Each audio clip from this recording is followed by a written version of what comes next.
এই মুহূর্তে আমরা দাঁড়িয়ে রয়েছি টালিগঞ্জ বিধানসভায় এবং এই টালিগঞ্জ বিধানসভা ওপর থেকে দেখতে একেবারে ঝকঝকে নয়ন বিমোহন, অথচ এই টালিগঞ্জ বিধানসভার ভেতরের দিকে ঢুকলে পরে দেখতে পাওয়া যায় যে আসলে ঠিক কেমন উন্নতিটা হয়েছে। ভেতরের রাস্তাঘাটের পরিস্থিতি শোচনীয়, ভাঙাচোরা রাস্তাঘাট, এমনকি পানা পুকুর, ডোবা এবং সেসব জায়গা পরিষ্কার হয় না, মশা মাছির ডিপো। রীতিমতো ভয়াবহ অবস্থা টালিগঞ্জ বিধানসভার পূর্ব পুটিয়ারি এলাকার। এবং সেখানে আরেকটি বড় সমস্যা হলো ভয়ের বাতাবরণ, কারণ সাধারণ মানুষ তাদের কাছে প্রশ্ন করলে তারা উত্তর দিতে ভয় পাচ্ছেন, তারা লুকিয়ে পড়ছেন নিজেদের ঘরের মধ্যে গিয়ে, কোনো কথা বলতে পারবেন না তারা ভয়ে, কারণ সেখানে যদি তারা মুখ খোলেন হয় তাদের রুটি রুজির ওপর কোপ পড়বে, অথবা রাতের অন্ধকারে তাদের প্রাণের আশঙ্কাও থাকতে পারে, এমন আশঙ্কা করছেন তারা।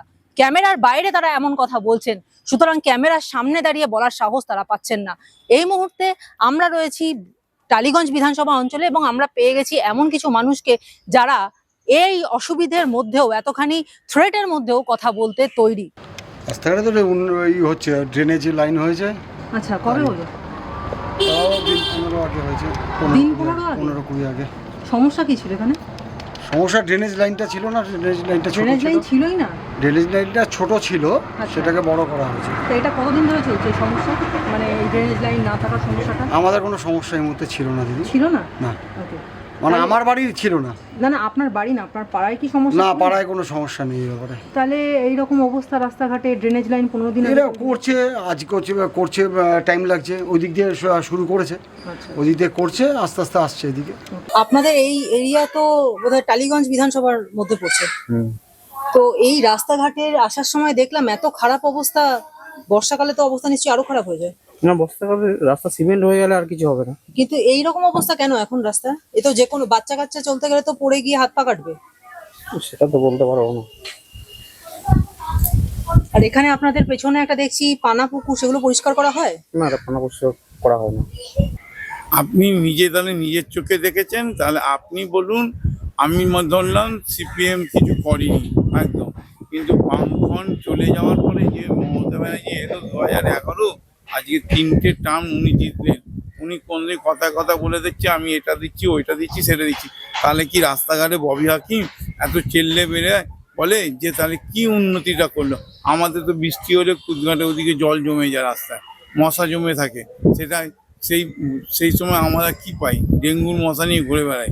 তাহলে ওটা কি আমাদের এই সারা কলকাতার মধ্যে যে টালিগঞ্জ বেল্ট, এত বড় বেল্ট, হ্যাঁ, সেটা দক্ষিণ কলকাতা, এটা কি মানে জায়গাটা সভ্য না অসভ্য?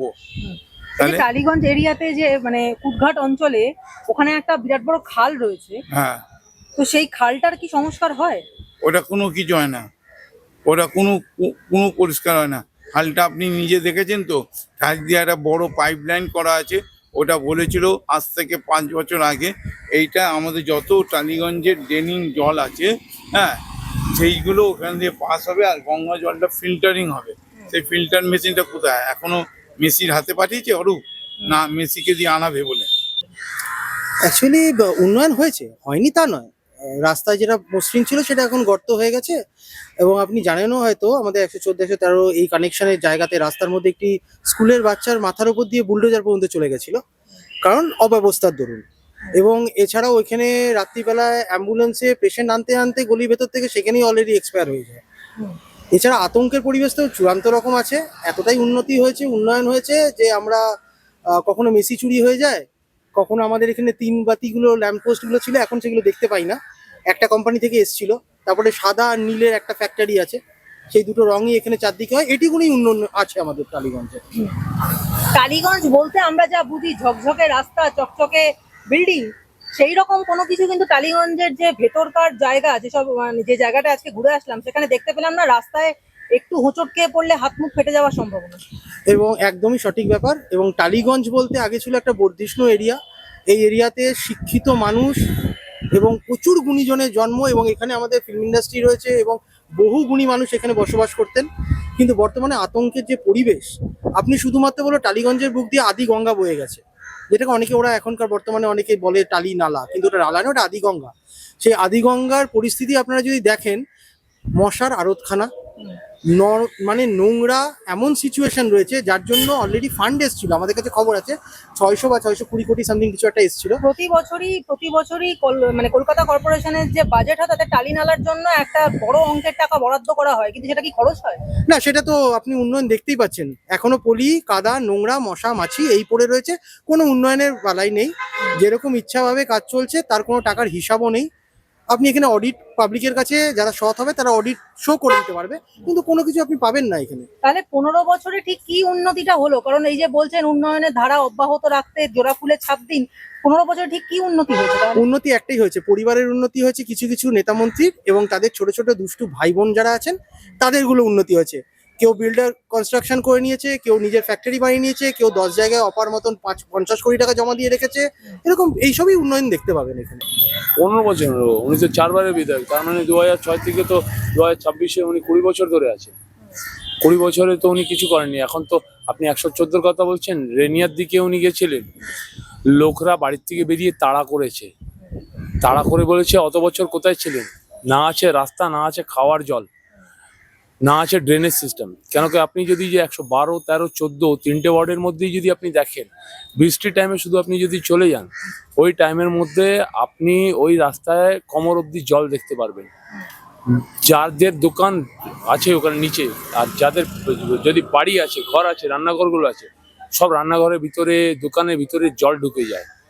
নর্দমা কোথায় আর মানে রাস্তা কোথায় এটা খুঁজে পাওয়া যায় না, নর্দমার জল বাড়ির ভিতরে চলে আসে। এটা হচ্ছে টালিগঞ্জের উন্নয়ন কাণ্ডারির উন্নয়ন।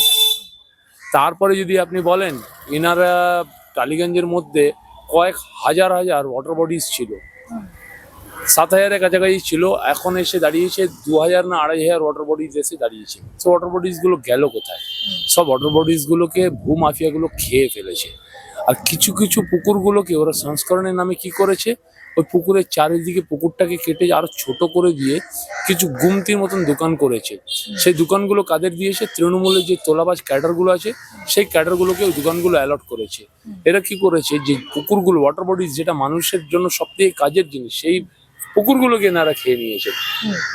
তারপরে তো এই যদি আপনি দেখতে শুরু করেন, বিভিন্ন জায়গায় পার্কগুলো দেখবেন, পার্কগুলোর নামে মানে কর্পোরেশনের আর সরকারের কত টাকা ধ্বংস করা হয়েছে কোনো ঠিক নেই। পার্কগুলো বানিয়েছে ঠিক আছে, তারপরে কোনো পার্কের মানে মেনটেনেন্স বলে কিছু নেই। ওই পার্কটা যখন নতুন নতুন তৈরি হয়েছে তখন অবধি ঠিক আছে, কেন্সির বোর্ড ফোর্ড লাগিয়ে দিয়েছে। তার পরবর্তীকালে পার্কগুলো যদি আপনি দেখেন, সেই পার্কগুলোর মধ্যে মানে ভূত ঘুরে বেড়াবে না, এরকম অবস্থা হয়ে গেছে। বাচ্চা খেলা তো দূরের বিষয়। এটা হচ্ছে টালিগঞ্জের মানে উন্নয়ন।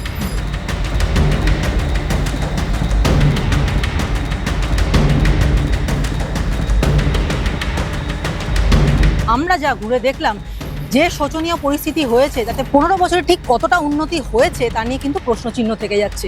ক্যামেরায় অজিত দেবের সঙ্গে অনন্যা মজুমদারের রিপোর্ট, বাংলা স্ফিয়ার।